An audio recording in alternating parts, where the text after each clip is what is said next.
Hello, everybody. It's Charlie again, and I'm currently playing Batman Arkham Knight. And I will be doing today a review of this game. Why? Because it's one of the greatest games I've ever played. And yeah, other than that, let's get into it. Hope you guys enjoy. Hey guys, I'm back with another review, and this time another legendary game that I'm sure a lot of you remember. It's been out for several years, but it's still something that everybody should play based on one of our favorite superheroes. This is the legit superhero game for Batman. And yes, there's two other games, but this is the third one.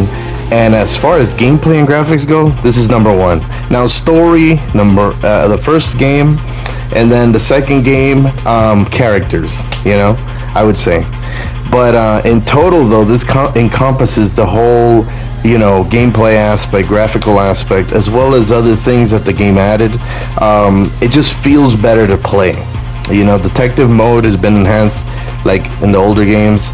And this is a game that's very much overlooked. Personally, I have no idea why. The open world is probably the biggest out of the three. And there's purpose in it. There's a lot to do. These games are hard as hell to platinum, guys. I haven't platinum any of them. I'm working on the first one to platinum. I did put the whole playthrough of the first game, Arkham Asylum, on my channel, and also Arkham City, so you can watch those. I have lists for those, and I haven't done it for this one, but I will eventually. I know it's weird, I'm reviewing it, but I did beat it quite a while ago.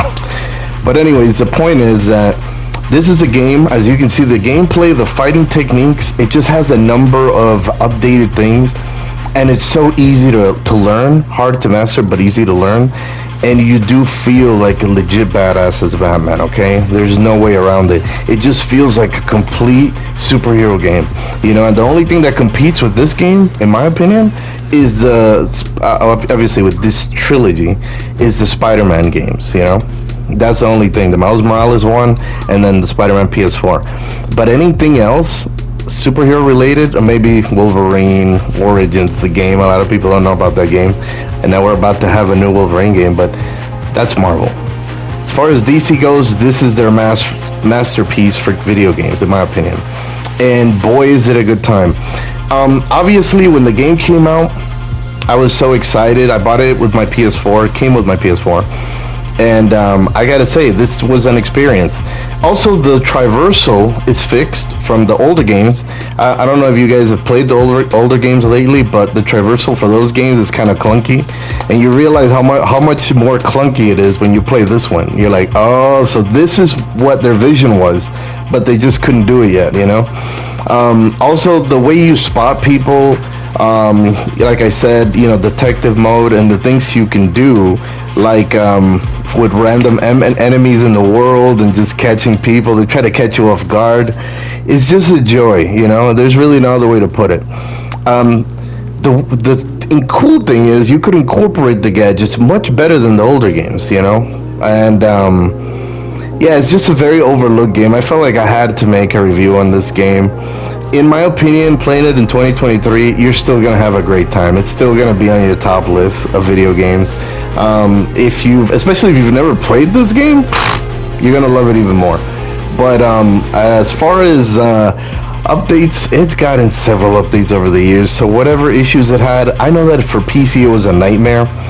PC ports are usually a nightmare, guys. I used to own a PC. And I'm gonna be honest with you, they're usually a nightmare because games are made usually for consoles, and since consoles sell more games, I think the only thing that sells more than consoles is mobile games, believe it or not. But yeah, what follows it is PC games, and yeah, in PC you could do so much more with games, but sadly a lot of them are not optimized like they are in the consoles. So I've noticed that. So, but aside from that, the port for PlayStation 4 was already amazing, and then as you play through it on the PS5, you could genuinely see some graphical updates. I don't know to what extent, because people said it's still playing in 1080p, but 1080p on a PS5 is not the same as 1080p on a PS4. Get that straight, guys, and you'll see what I mean if you try it on both side by side. You'll notice differences in the lighting and reflections and things like that. But then again, they might have gotten an update. I have no idea. To me, it looks amazing. I don't really care if it got an update or not, you know? Right here, these are fear takedowns, guys. Introduce, I don't know, I think this is the first game to introduce that, where you can take one by one. At some point in the clips, I'll be showing that. I think I ruined it in that clip. But also the enemy variety, okay, the enemy variety is kind of basic. But the game did introduce something that the other games have never introduced, which is the damn Batmobile, okay? I think everybody, from the moment we saw it in Arkham Asylum, when it ran over Bane, we were curious, when is this gonna be a thing? How are they gonna make a world big enough so we could drive it around? And as much as people say that it was an annoyance in this game, we were begging for it for years, okay? The problem is that they incorporated it a little bit too much, and I found that it was only around 30% of the game, really, maybe a little bit less than that. But it still feels like a large amount of missions for it, which, to be honest, I didn't really care because I was having such a good time that whatever the game introduced to me, I was happy with. The predictability of the story comes from being a fan and knowing the comics. But if you don't know the comics for Batman and you're not a fan, you're not going to know what's going to happen. You know what I'm saying? It's basically the fans that were let down by the story because they could predict it. But reality, this game is a total package, guys. It really is. I think this is the ultimate Batman game. And I heard rumors that there might be another one. You know, fingers crossed. I don't know for sure, but these games made so much money, like, why not?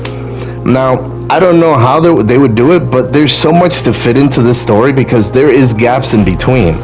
I do think there should also be, even though it's not part of the same company, Rocksteady, there should be a Arkham Origins remake, in my opinion, because the original game came out with so many like technical issues that I just wanted one that was refined, at least to the level of Arkham Knight would be great. But I might be asking for too much. But anyway, right here you could see the fear takedowns, which is really cool. A lot of the characters, classic characters, they are introduced into the story, so you get to see a lot of your favorite people like Robin, Catwoman, and there's just a variety of challenges with the Batmobile. There's also all kinds of skins, guys. The classic Batmobile for 1966, Adam West. Michael Keaton's Batmobile, 1989. Christian Bale's Batmobile from The Dark Knight, or Batman Begins. As well as, guys, you even get the Ben Affleck one. Remember how huge he looks? You get that. You get his costume. You get his Batmobile. You know, you even have a Joker Batmobile. Like, guys, the amount of content is awesome. And this game should definitely be on special, so I think that there's really no reason not to get it at this point. And right here, there should be, if I'm not mistaken, a clip on some of those challenges, you know, and features that I was saying earlier. Yeah, it's just a large amount of stuff even after you beat the game. So I think aside from, well, ranging from the gameplay, the graphics, the story, the content, even more so if you don't know much about Batman and you've never played this game, I think you're gonna love it. Do not skip out on this, guys. Trust me, you won't regret it. You'll remember what I said. But yeah, here are the Batmobiles, variety of Batmobiles that it just engulfs you, immerses you in Batman. And obviously Michael Keaton was my favorite Batman. I grew up on that. And then later on, Christian Bale. Ben Affleck was actually pretty cool too. So they have all the coolest Batman versions. There's also a Batman Beyond costume inspired one, but in the realistic world. Robin, Catwoman costumes, guys, look, even the damn Red Hood is here.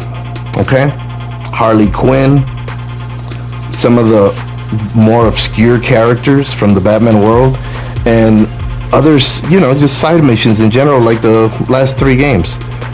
But yeah, guys, it's just an extras artwork as well.